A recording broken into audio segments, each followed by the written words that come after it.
புகழுக்கு சொந்தக்காரன் பரிபாலிப்பவன் ஏகன் அல்லாஹ் சுப்ஹானஹு வ தஆலாவை போற்றி புகழ்கிறேன். மனிதர்களாகிய நாங்கள் நேர்வழி அடைந்து ஈருலகிலும் வெற்றி பெற்று அல்லாஹ்வுடைய பொருத்தம் தரிசனம் கிடைத்து உயர்தரமான சுவனத்தில் குடியிருக்க வேண்டும் என்ற ஒரே நோக்குடன் தனது காலங்கள், நேரங்கள், சந்தோஷங்கள் அனைத்தையும் எங்களுடைய வெற்றிக்காகவே தியாகம் செய்த எமது உயிரிலுமினிய ஹஸரத் முஹம்மது ஸல்லல்லாஹு அலைஹி வஸல்லம் அவர்கள் மீதிலும் அன்னாரின் தோழர்கள், குடும்பத்தினர்கள், இறுதி மூச்சு வரைக்கும் ஹஸரத் முஹம்மது ஸல்லல்லாஹு அலைஹி வஸல்லம் அவர்களுடைய சுன்னத்தான வாழ்க்கை நெறிகளை பேணுதலுடன் எடுத்து நடக்கூடிய உண்மையான மூமினானவர்கள், முஸ்லிமானவர்கள் அனைவரின் பேரிலும் அல்லாஹ் ஸலாத்தும் ஸலாமும் சொல்வானாக.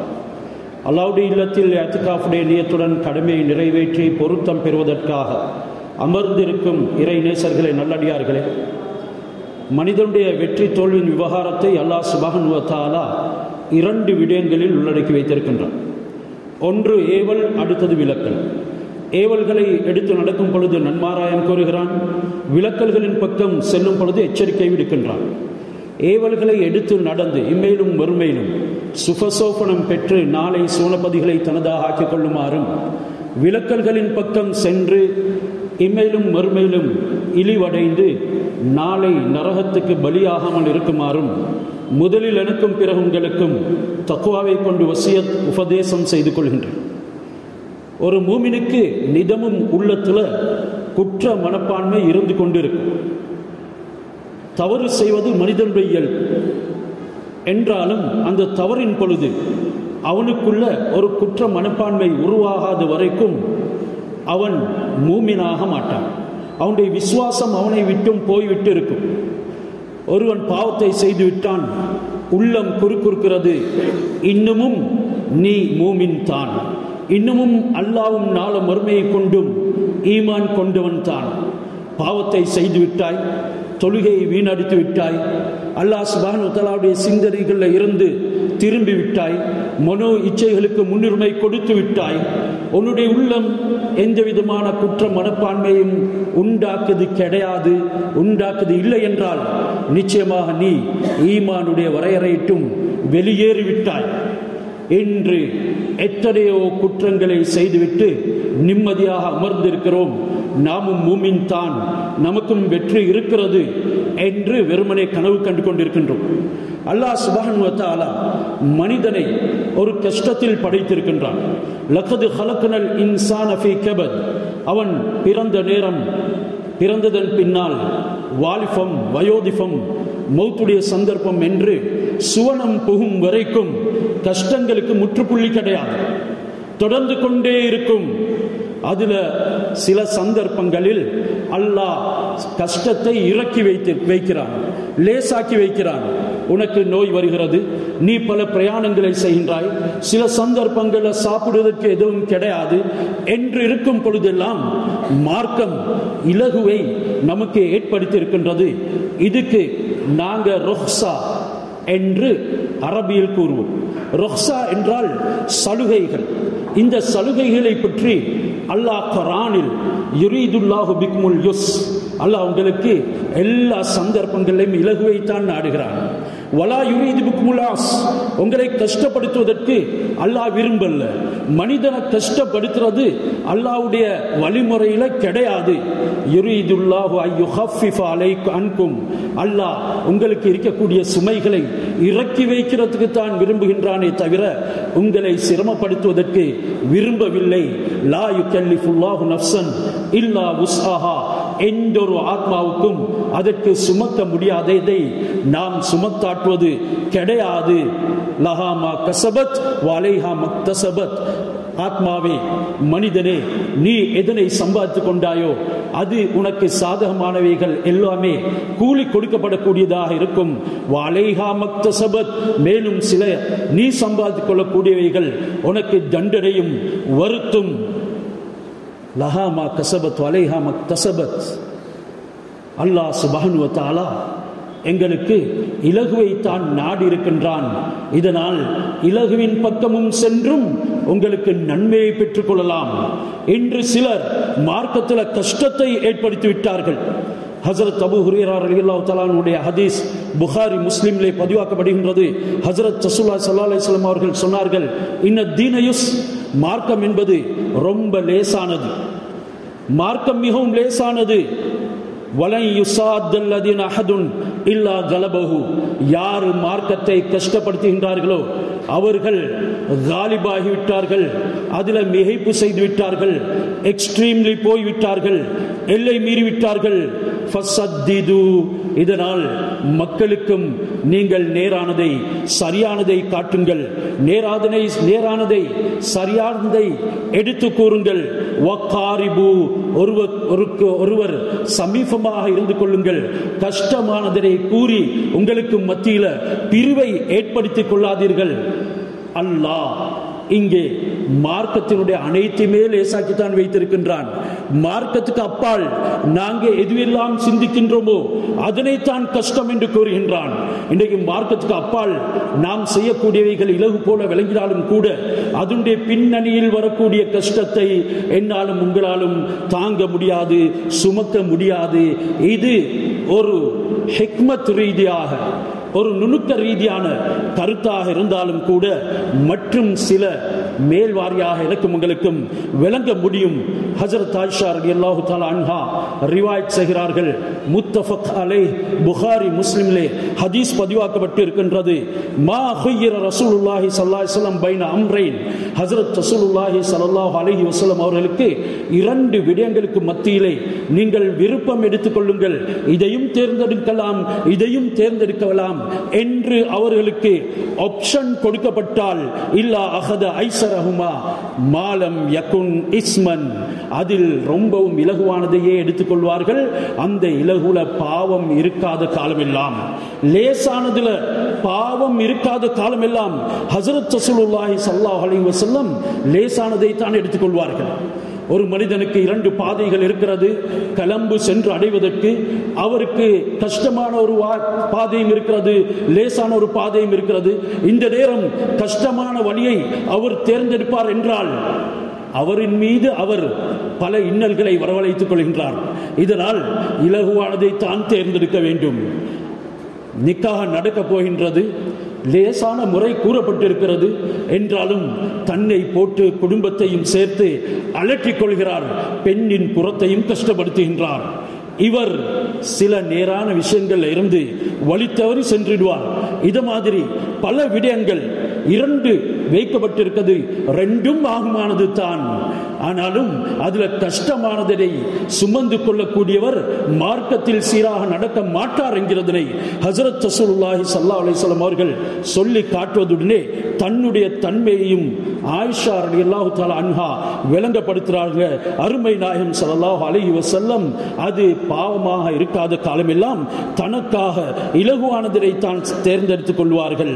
இல்லா அன் தன் தகைம, இன்னும் சில வேளை பழி வாங்குவதற்கு சந்தர்ப்பம் ஏற்படும்.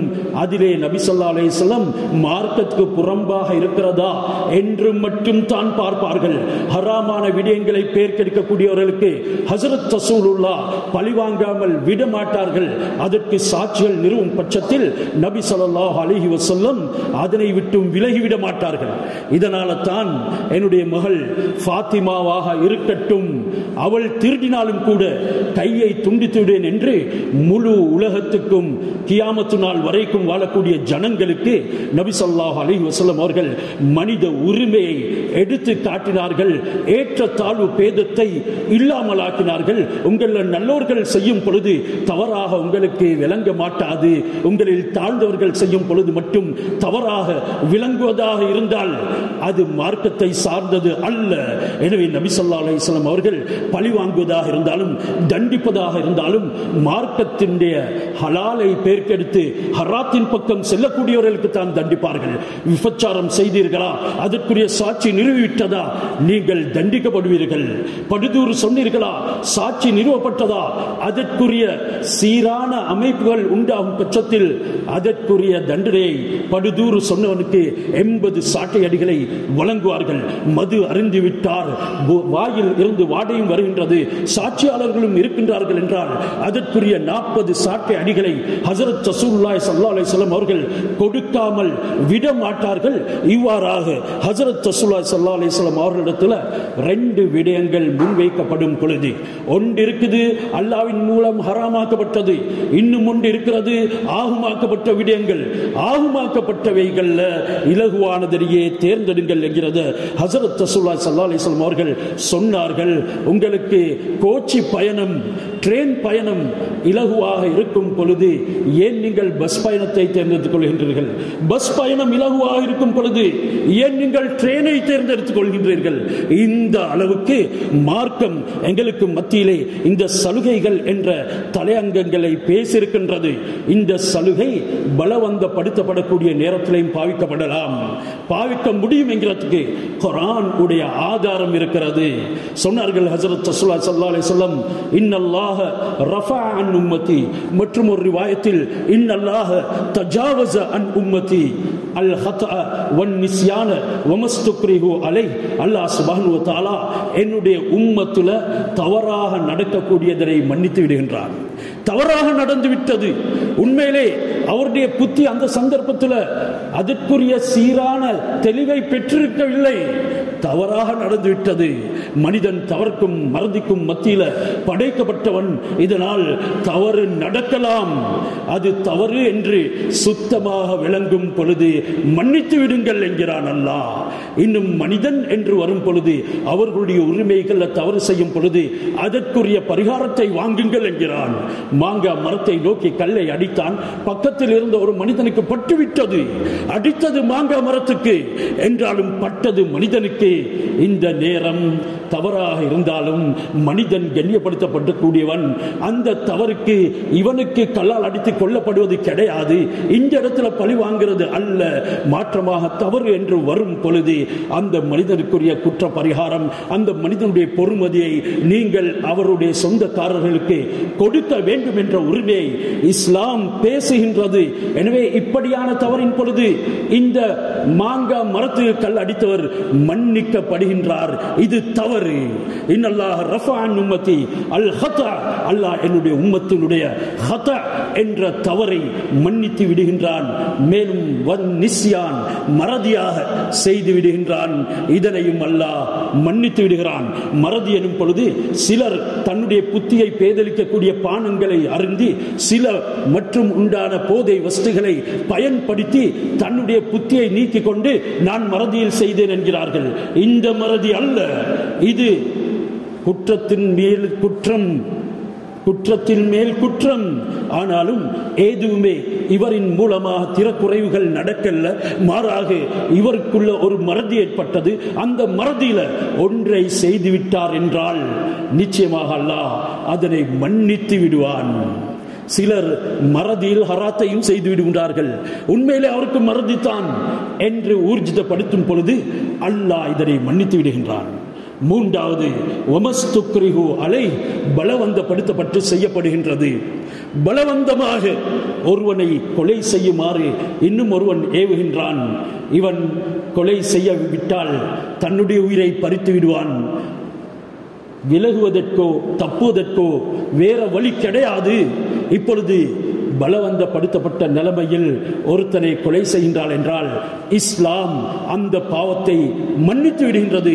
மாறாக பலவந்தப்படுத்தியவனை தான் அங்கே குற்றம் பிடிக்கிறது, கொலை செய்தவன் அல்ல.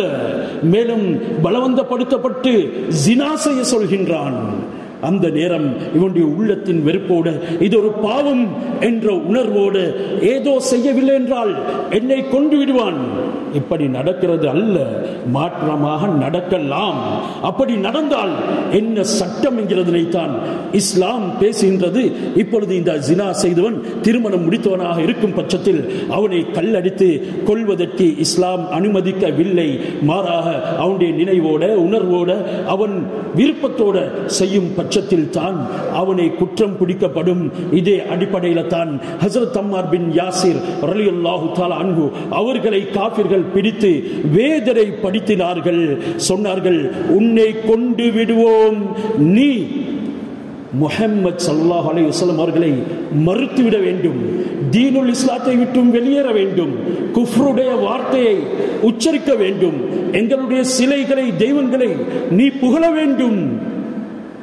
ஹஸரத் அம்மார் ரலியல்லாஹு தஆலா அன்ஹு அவர்கள் தன்னுடைய உயிரை பாதுகாத்துக் கொள்ள வேண்டும் என்பதற்காக வேண்டி அந்த வார்த்தைகளை உச்சரித்தார்கள். அந்த குஃப்ரை ஏற்றுக்கொண்டதாக கூறினார்கள். காஃபிர்கள் விட்டுவிட்டார்கள். ஓடி வந்தார். ஹஜ்ரத் ரசூலுல்லாஹி ஸல்லல்லாஹு அலைஹி வஸல்லம் அவர்களிடத்திலே நடந்த சங்கதியை கூறினார். நபி ஸல்லல்லாஹு அலைஹி வஸல்லம் அவர்கள் கேட்டார்கள், அம்மார், உங்களுடைய உள்ளம் எப்படி இருக்கின்றது? முத்மஇன்னும் பில் ஈமான், அது ஈமான்ல எந்த சலனத்தையும் உண்டாக்கல்ல, அது மிகவும் அமைதியாக ஈமான்ல உறுதியாக இருக்கிறது. சொன்னது தான் தாமதம். சஹாபியுடைய உண்மை அல்லாஹ்வுடைய அர்ஷை தட்டியது. சூரத்துல் அன்ஆம் உடைய வார்த்தை, மன் கஃபர பில்லாஹி மின் பஅதி ஈமானிஹி, யார் ஈமான் கொண்டதன் பின்னால குஃப்ருக்கு சென்று விடுகின்றாரோ, குஃப்ருடைய வார்த்தைகளை உச்சரித்து விடுகின்றார்களோ, இல்லா மன் உக்ரிஹ, அவன் நிச்சயமாக மார்க்கத்தை விட்டும் வெளியேறுவன். யார் இஸ்லாத்துக்கு வந்ததன் பின்னால், ஈமான் கொண்டதன் பின்னால் குஃப்ருடைய விடயங்களை செய்கின்றானோ, அந்த வார்த்தைகளை உச்சரிக்கின்றானோ, நிச்சயமாக அவன் காஃபிராகிவிட்டான். இல்லா மன் உக்ரிஹ, எனினும் யார் பலவந்தப்படுத்தப்படுகின்றாரோ, ஃபோர்ஸ் பண்ணப்படுத்தப்படுகின்றாரோ, கம்பல் பண்ணப்படுத்துகின்றாரோ, இவரை தவிர இவருடைய ஈமான் போய்விட மாட்டாது. அப்படியான முறையில் குஃப்ருடைய வார்த்தைகளை உச்சரித்து தப்பியவர் தான் இந்த அம்மார். வகல்புஹு முத்மஇன்னும் பில் ஈமான், அல்லாஹ்வே சாட்சியம் பரகிறான், ஈமான்ல அம்மாருடைய உள்ளம் ரொம்பவும் அமைதியாக எந்த சலனமும் இல்லாமல் இருக்கிறது. இப்படியான நேரத்தில் காஃபிர்களுடைய அச்சம் இருக்கிறது, உயிருக்கும் ஆபத்து ஏற்பட போகின்றது என்று வரும் பொழுது நமக்கு அந்த சந்தர்ப்பத்தில் இந்த முறையை கையாளலாம் என்ற அந்த ருக்ஸத்தை, அந்த பிரிவிலேஜை, கன்செஷனை இஸ்லாம் அந்த சலுகையை நமக்கு தந்திருக்கின்றது. இன்று மார்க்கத்துடைய இந்த விடயங்கள் அறியாமல் மக்கள் தன்னை சிரமங்களிலே போட்டுக் கொள்கின்றார்கள்.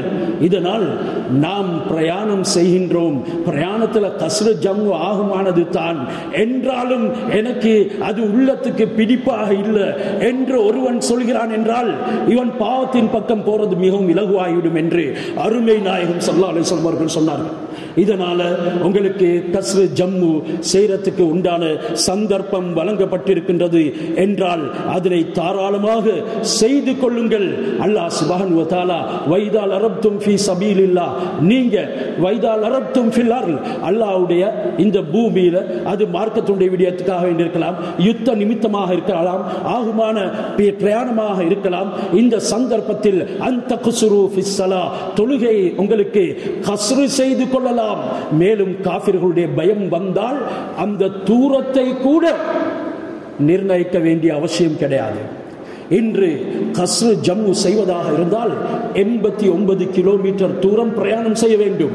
போவதாலும் வருவதாலும் அல்ல, போவதால் மட்டும் 89 கிலோமீட்டர் இவர் கடந்தால் இவருக்கு கஸ்ரு ஜம்மு செய்யலாம். மேலும் நகர எல்லையை விட்டும் வெளியேறுவதுடனே இவருக்கு அந்த பிரிவிலேஜ் வழங்கப்படுவது, அந்த சலுகை இவருக்கு வழங்கப்படுவது. தாராளமாக அவைகளை அனுபவித்துக் கொள்ளுங்கள், அந்த சலுகைகளை எடுத்துக் கொள்ளுங்கள். இப்பொழுது நம்முடைய நகர எல்லை இந்த பக்கத்தில், அதாவது கட்டுபஸ்தரைக்கு போனால் சென்ட் ஆந்தனிஸ் காலேஜ் பாலத்துக்கிட்ட வரும் பொழுது நகர சீமாவை முனிசிபல் லிமிட் போடப்பட்டிருக்குது. அது தாண்டுவதோடு எங்களுக்கு தொழுகையை கஸ்ரு செய்யலாம், ஜம்மு செய்யலாம். இந்த பக்கத்தில் பேராதனிய பாலத்தை முன்னுக்கால முனிசிபல் லிமிட் போடப்பட்டிருக்கின்றது. அதனை தாண்டுவதுடனே எங்களுக்கு கஸ்ரு ஜம்மு செய்யலாம். இந்த முறையில் 4 ரக்காத்துகளை 2 ரக்காத்துகளாக தொழுது கொள்ளுங்கள். ஆனால் இவ்வாறாக ஆகுமான பிரயாணங்கள் செல்லும் பொழுது நீங்கள் தொழுகையை சுருக்குவதாக சேர்ப்பதாக இருந்தால் 89 கிலோமீட்டரை நாடி செல்ல வேண்டும் என்கிறதனை ஷரீஅத், குர்ஆனுடைய, ஹதீஸுடைய தலீல்கள், ஆதாரங்களின் மூலமாக நமக்கு நிரூபணம் செய்கிறது. மேலும் நீங்கள் ஒரு சந்தர்ப்பத்தில் காஃபிர்களுடைய பிடியில் சிக்கிக் கொண்டு விட்டீர்கள். பகைவர்களுக்குள்ள மாற்றிக்கொண்டு விட்டீர்கள். இந்த நேரம் லுஹருடைய தொழுகை உங்களுக்கு கலாவாக போகின்றது. நீங்கள் கஸ்ரு ஜம்முடைய தூரமும் செல்லவில்லை. இப்படியான நேரத்தில் உங்களுடைய தொழுகை கலாவாகும் என்றிருந்தால் உங்களுக்கு கஸ்ரும் ஜம்மும் செய்து கொள்வதற்குண்டான சந்தர்ப்பம் இருக்குது. இந்த பிரச்சனைக்கு பின்னால எனக்கு போய் சேர முடியும் என்றிருந்தால் அவர் ஜம்மு செய்யாது, கஸ்ரு மட்டும் சுருக்கி மட்டும் 4 ரக்காத்திலே 2 ரக்காத்தாக தொழுது கொள்ளலாம். அது அவருக்கு 89 கிலோமீட்டரை கடக்க தேவை இல்லை என்றிருந்த போதிலும் சரி, இப்படியான சலுகைகளை இஸ்லாம் நமக்கு வழங்கி கொண்டிருக்கின்றது. மட்டுமல்லாமல் சில சந்தர்ப்பங்களில் செத்த பிணம் கூட சாப்பிடுவதற்கு இஸ்லாம் அனுமதி அளிக்கின்றது. இஸ்லாம் நீங்கள் சாப்பிட வேண்டாம் என்ற ஹராமானவைகளை பற்றி பேசும் பொழுது இன்னமா ஹர்ரம அலைக்குமுல் மைத்தத வத்தம வலஹமல் ஹின்ஸீரி வமா உஹில்ல லிகைரில்லாஹ், உங்களுக்கு அல்லாஹ் ஹராமாக்கினதை மற்றீடு செய்து தந்திருக்கின்றான். குர்ஆனிலே குறிப்பிடுகின்றான், உங்களுக்கு செத்தவைகளை சாப்பிடுவது ஹராம். அது செத்த கோழியாக இருக்கலாம், மீன் மற்றும் வெட்டுக்கிளியை தவிர வேறு எதுவும் செத்தது சாப்பிடவே முடியாது. செத்த ஆடு மாடாக இருக்கலாம். இது முஸ்லிம் முஃமின் சாப்பிடுறது ஹராம் என்று குர்ஆன் தெளிவாகவே சொல்லியிருக்கின்றது. இன்னமல் மைத்தத வத்தம, அடுத்தது ரத்தங்கள் சாப்பிடுவது ஹராமாக்கப்பட்டிருக்கின்றது. சிலர் முயல் ரத்தம் போட்ட அந்த ஒயில் பாவிக்கலுமா? எங்கெல்லாம் ரத்தம் என்று வருகின்றதோ ஃபத்வா கேட்கின்றார்கள். எங்கெல்லாம் ரத்தம் என்று வருகின்றதோ அது ஆகுமான மிருகமாக இருந்தாலும் சரி, ஆகாத மிருகமாக இருந்தாலும் சரி, அது ஹராம். சிலர் சேவலுடைய ரத்தத்தை எடுத்து மருந்து செய்து சாப்பிடுகிறார்களாம். ரத்தம் எனும் வரும் பொழுது அது எப்படியான ரத்தமாக இருந்தாலும் கூட அவைகள் ஹராம் என்கிறதுன மறந்துவிடக் கூடாது. மேலும் வலஹ்மல் ஹின்ஸீர், அல்லாஹ் எல்லா மாமிசங்களையும் ஒரு சுருக்கத்தை ஏற்படுத்தி இங்கே விசேடமாக ஹராமான எத்தனையோ மிருகங்களுடைய மாமிசங்கள் இருக்குது, அவைகளை சொல்லாம ரொம்ப சுருக்கமாக பிரீஃபா அல்லாஹ் லஹ்மல் ஹின்ஸீர் என்று இந்த பன்றி உடைய மாமிசத்தை சொல்லியிருக்கின்றான். ஏனெனில் மாமிசங்கள்ல ரொம்பவும் மோசமானது இந்த நாய் பன்றியுடையது. அதனுடைய ஜெர்ம்ஸ் அதை எங்களால் கிருமியை நசுக்க முடியாது, அழிக்க முடியாது. இதனால் பலவிதமான தீங்குகள் ஏற்படும் என்பதற்காக வேண்டி இங்கே அல்லாஹ் சுப்ஹானஹு வ தஆலா ஆகும் மோசமான ஒரு மிருகம் அதனுடைய மாமிசத்தை அல்லாஹ் இங்கே சொல்லி அதோடு இணைந்த பலவிதமான விடயங்களை, பல மாமிசங்களை குர்ஆன்ல சூரத்துல் மாயிதாவுடைய ஆரம்ப ஆயத்தில் பெரிய விளக்கம் அல்லாஹ் சொல்லியிருக்கின்றான். நேரத்தை அஞ்சி நான் சுருக்கி கொண்டு போகின்றேன். மேலும் வமா உஹில்ல லிகைரில்லாஹி பிஹி, எதுவெல்லாம் அல்லாஹ் அல்லாதவர்களுடைய பேரிலே அறுக்கப்படுகின்றதோ இவைகளை சாப்பிடுவதும் ஹராம். இன்றைக்கு அல்லாஹ் அல்லாதவர்கள பேர்ல தானம் கொடுக்கின்றார்கள்.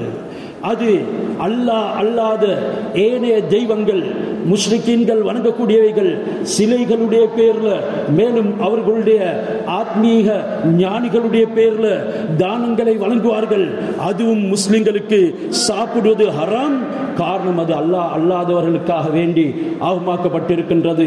வமா உஹில்ல லிகைரில்லாஹி பிஹி, ஒரு முஸ்லிம் அறுக்கலாம், அதுவும் அல்லாஹ்வுடைய பேர் அல்லாம அறுப்பார் என்றால் அதுவும் சாப்பிடுவது ஹராம். அங்கே அல்லாஹ் சொல்கிறான், யாரு மண்ணில் துர்த்த இலைஹி மண் துர்த்த மண்ணில் துர்ற இலைஹி, அதுக்கு நிர்பந்திக்கப்பட்டவரை தவிர, அதாவது இந்த சொல்லப்பட்டவைகள் அனைத்தும் நிர்பந்திக்கப்பட்டவருக்கு சாப்பிடலாம். அது எப்ப?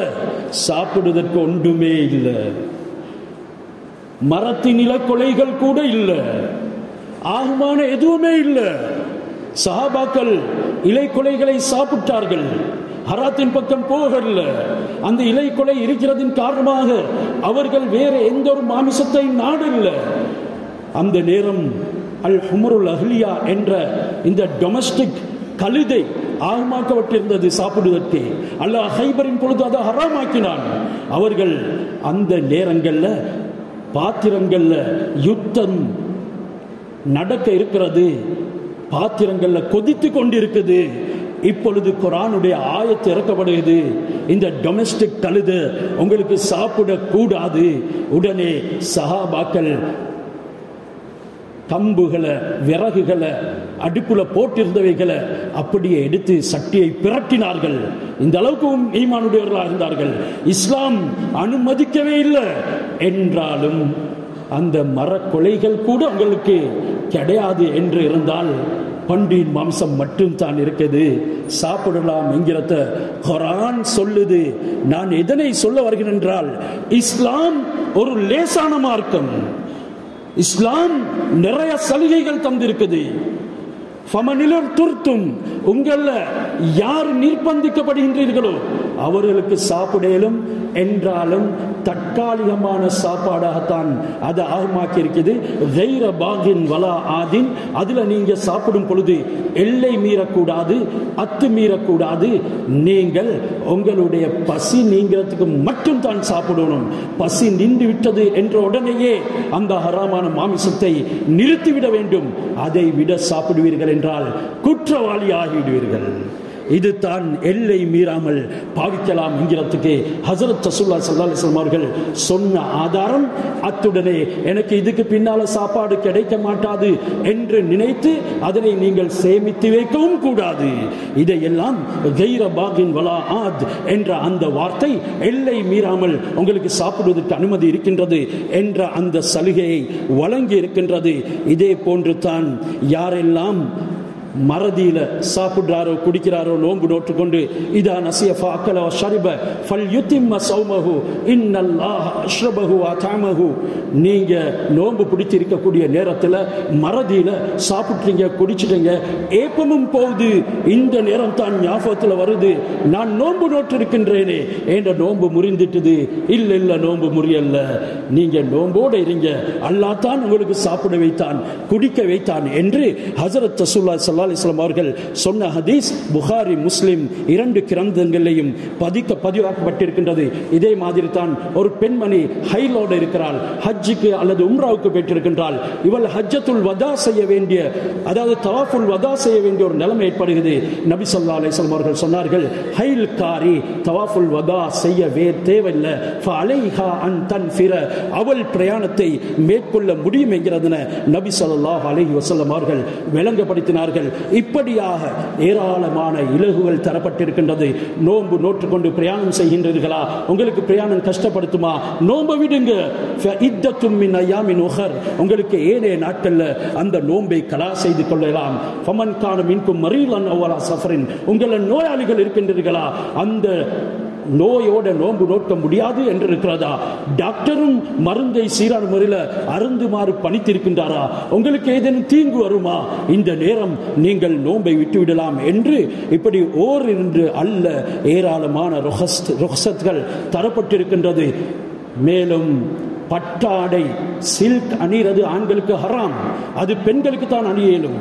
அதுல 50% மேலால ஒருவருடைய ஆடையில சில்க் பட்டு இருக்கும் என்றால் அது ஆண்கள் அணிவது ஹராம் என்றாலும் ரஹஸன் நபி ஸல்லல்லாஹு அலைஹி வஸல்லம் லி ஜுபைர் வ அப்துர் ரஹ்மான் லி ஹிக்கத்தின் பிஹிமா, அந்த பட்டு அணியறதுக்கு ஹஜ்ரத் ஜுபைர் ரலியல்லாஹு தஆலா அவங்களுக்கும் ஹஜ்ரத் அப்துல் ரஹ்மான் பின் அவுஃப் ரலியல்லாஹு தஆலா அவர்களுக்கும் அனுமதி கொடுத்தாங்க. அவங்களுடைய உடம்புல ஒரு ரேஷ் இருந்ததின் காரணமாக, ஒரு ரேஷ் இருந்ததனால, ஒரு சொறி இருந்ததனால அவர்களுக்கு அனுமதி கொடுத்தார்கள். இப்படியான சந்தர்ப்பங்கள்ல சில ஹராமானவைகளும் ஹலாலாக ஆகிவிடுகிறது. அது மட்டும் அல்லாம அஹ்மத் என்ற கிதாபுல ஹஜ்ரத் ரசூலுல்லாஹ் சொல்றாங்க, இன்னல்லாஹ யுஹிப்பு அன் தக்தா ருஹ்ஸஹு கமா யக்ரஹு அன் துக்தா மஅசியத்துஹு, அல்லாஹ் சுப்ஹானஹு வ தஆலா உங்களுக்கு தரப்பட்டிருக்கக்கூடிய சலுகைகளை நீங்கள் மேற்கொள்வதனை விரும்புகின்றான். எப்படி அவன் தடுத்தவற்றில் நீங்கள் நிகழ்ந்து பாவங்களை புரிவதை உங்களுக்கு வெறுக்கின்றானோ அதே போல தரப்பட்ட சலுகைகளை எடுத்து நடப்பதைத்தான் விரும்புகின்றான். இதனால என்னுடைய பழக்கம் இப்படித்தான், எனக்கு தயமும் செஞ்சு தொழுதா அங்க மனசுக்கு சரியில்லை, இப்படியெல்லாம் பேசுறதுக்கு உங்களுக்கு எந்த ரைட்டும் இல்லை. உங்களுக்கு தயமும் செய்யறதுக்கு உண்டான சந்தர்ப்பம் வந்திருக்குதா, தயமும் செய்யத்தான் வேண்டும்.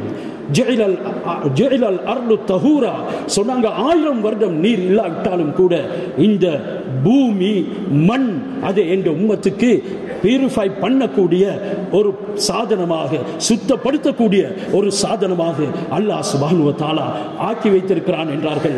ஏனைய நபிமார்களுக்கு பூமியில எல்லா இடத்திலையும் தொலையலாது, ஏற்றுக்கொள்ளப்பட மாட்டாது.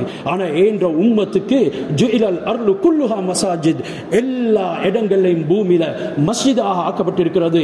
நஜிசுடைய இடங்கள் தவிர அனைத்து இடங்களிலும் தொழலாம். இப்படி ஏராளமான ருஹஸ், அதாவது சலுகைகள் எங்களுக்கு தரப்பட்டிருக்கின்றது. இவைகளை எடுத்து நடந்து நாங்கள் மார்க்கத்தை இலகுவாக்கிக் கொள்ள வேண்டும். யாரு மார்க்கத்தை கஷ்டப்படுத்துகின்றார்களோ, யாரு தெரியாமல் ஃபத்வாக்களை கொடுத்து ஏனையவர்களின் கஷ்டத்தில் போடுகின்றார்களோ, இவர்கள் நிச்சயமாக குற்றவாளிகள் மட்டுமல்லாமல் சலுகையை விடக்கூடியவர்கள், பாவிகள் என்கிறதனையும் நாங்கள் மறந்துவிடக் கூடாது. எனவே இன்று ஏன் இந்த தலையங்கத்தை எடுத்தேன் என்றால், அதிகமானவர்கள் இந்த விஷயத்திலே தடுமாறக்கூடியவர்களாக இருக்கின்றார்கள். அதிகமானவர்கள் சில விடயங்களை உலமாக்களை அணுகி கேட்பது கிடையாது. இன்றைக்கு அதிகமானவர்களுக்கு கூகுள் இருக்கிறதின் காரணமாக அவர்கள் அதிலே தட்டுகின்றார்கள், சில விஷயங்களை விளங்குகின்றார்கள். என்றாலும் அது சீரான விளப்பம் இல்லை. அதற்கு சொர்க்கமும் கிடையாது, அதற்கு நன்மையும் கிடையாது என்கிறதை மறந்துவிடக் கூடாது.